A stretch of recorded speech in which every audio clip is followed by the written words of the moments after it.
In the previous video, we learned how to use the date picker component from Material UI. In this video, let's learn about the date range picker, which is a variation of the date picker component. As opposed to selecting a single date, date range picker lets the user select a range of dates. The usage is very similar to the date picker, so let me quickly walk you through the code. Let's begin by creating a new file in the components folder. MUI date range picker.tsx. Within the file, I'm going to create a new component. I'm going to import the box component and replace the div tag with the same. I'll also set the width to 500 pixels. Now for the date range picker, we need two components. Import date range picker from MUI/lab and the text field component from the core library. Since we are working with TypeScript, we also need to import the date range type from MUI/lab. Next, we need a state variable to manage the selected date range, so let's import useState as well. Import useState from React. Within the component, create the state variable. Value, set value, and the initial value is an array with two values, null, null. The type is going to be date range of generic type date. For the JSX, within the box component, invoke the date range picker component.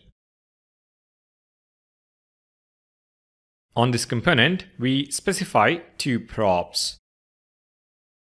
Start text is equal to checkin and end text is equal to checkout. These props are the labels for the two inputs this component will have. We then assign value state to the value prop and handle the onChange prop. On change, we receive the new value and we call set value passing in new value. Finally, we specify the render input prop, which is responsible for the component we see in the browser. This is equal to an arrow function. The function receives a few start props and end props as parameters, which we pass on to two text field components. So start props, end props, and we return a React fragment with two text fields. On the first, we spread start props, and on the second, we spread end props. We also need some spacing between the two components, so add a box. 2 is the text, and we add margin in the horizontal direction. So mx set to 2. The component now reads from start date to end date. Finally, let's also log the value to the console. If we now include this component in app.tsx,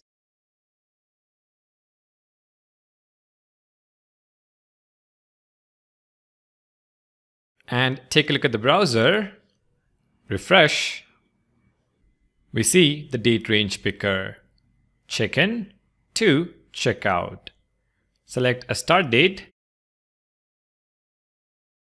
and an end date. We see the value logged in the console from Thursday, March 10th to Sunday, April 10th. Based on your app requirement, you can perhaps send this array value to the server. This is how the date range picker component works in Material UI. Alright, Thank you for watching, and I'll see you in the next video.